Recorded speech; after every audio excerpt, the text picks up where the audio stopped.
récapitulatif du concours. Donc en 2019, c'est-à-dire que le mois d'innovation pédagogique qui suit la journée internationale des professeurs français, ça se fait en fait en même temps.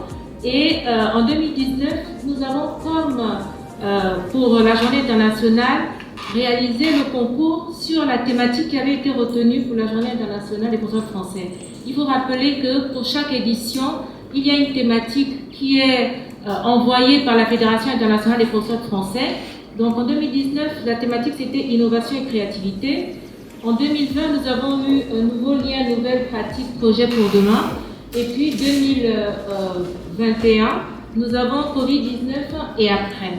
Alors nous sommes au terme de ce projet avec la proclamation des résultats, avec le résultat de notre délibération. Et enfin, la vidéo numéro 1, le titre « Amélioration de l'expression écrite et orale des apprenants par l'interface intertextualité, intermédialité à travers le médecin malgré lui de Molière ».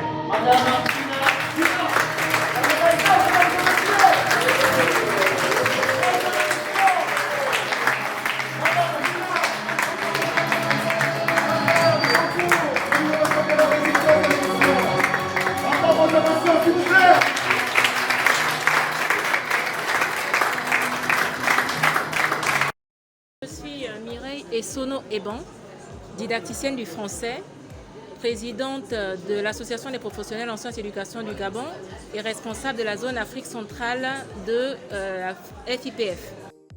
Alors, l'idée du concours est venue quand on nous a sollicité pour faire partie du comité national d'organisation de la Journée internationale des professeurs de français. Et par le passé, quand j'étais doctorante, j'ai participé à ma thèse en 180 secondes au Canada. Donc l'idée m'avait bien plu, j'avais d'ailleurs remporté le prix du public. Donc j'ai décidé, quand on a demandé de proposer des projets ici pour la journée internationale, de voir si on ne pouvait pas le faire dans le cadre de l'enseignement à travers mon innovation pédagogique en 120 secondes. Donc on a organisé ça depuis 2019, 2020 et là maintenant c'est la 3e édition en 2021.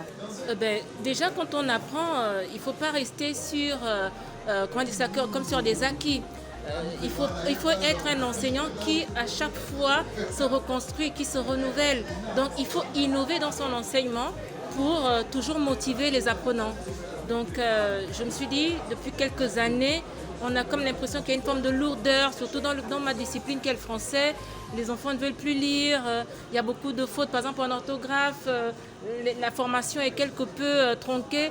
Donc qu'est-ce qu'il faut faire pour redynamiser tout ça? Peut-être donner la parole aux enseignants ou aux futurs enseignants afin qu'ils nous proposent des stratégies, des astuces pour redynamiser l'enseignement du français.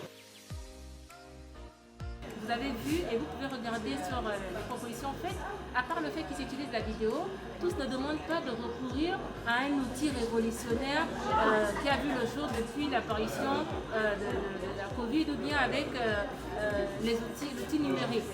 Non, l'innovation, ça peut aussi être, comme disaient les enseignants le matin, d'aborder le cours dans la salle d'une autre manière.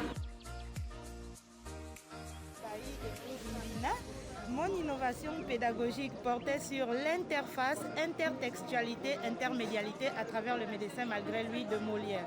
Le but de cette innovation, c'était de montrer aux élèves déjà les différentes techniques de lecture d'une pièce théâtrale, parce que le théâtre, comme je le disais dans ma présentation, il est fait pour être joué.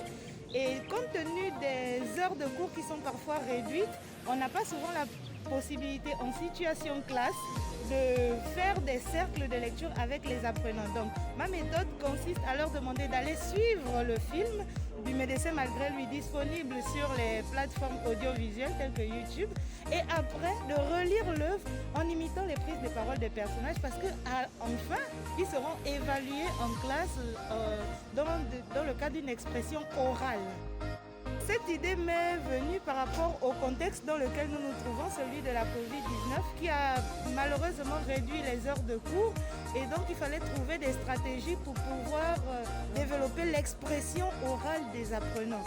Et on développe l'expression orale des apprenants en leur mettant en face des médias qui leur permettraient d'écouter comment est-ce que l'on s'exprime en français, découvrir des nouveaux vocables et quoi de mieux donc que de cibler les éléments qu'ils suivent à la télé, donc les pièces de théâtre qui sont bien jouées, bien dites, bien écrites pour qu'ils puissent s'imprégner du vocabulaire et pouvoir l'imiter par la suite. Ce que j'ai remarqué, c'est que cette activité a suscité plus ou moins je ne dirais pas des vocations, mais des motivations. C'est qu'on a de plus en plus des élèves qui ont la possibilité d'écrire eux-mêmes leurs pièces de théâtre, d'autres qui se sont même fait inscrire dans des clubs de théâtre ouverts ici et là dans certains établissements ou dans certaines structures publiques et privées de la place. Donc ça redonnait déjà une envie plutôt de lire chez l'apprenant. Un enseignant innovant, c'est celui-là qui ne serait pas, ce serait l'opposé d'un enseignant archaïque, qui ne se contente que de ce qu'il a appris et puis il fait du mimétisme. Un enseignant innovant, ce serait celui-là qui serait capable d'observer le paysage scolaire ou pédagogique. Alors là, je vous assure que dans ma tête, je suis comme une petite fille de 6 ans qui est ravie d'avoir obtenu plusieurs cadeaux. D'autant plus que c'est la 3e participation que je fais et les 3 précédentes fois, je n'avais pas le premier prix, j'avais souvent le 3e prix qui n'était pas à négliger. Mais il y a un sentiment souvent de mieux faire, un sentiment aussi de perfectionnement. Et donc je pense que ce n'est peut-être pas le perfectionnement définitif, ça l'est peut-être pour cette année, mais je suis ravie de l'avoir obtenu.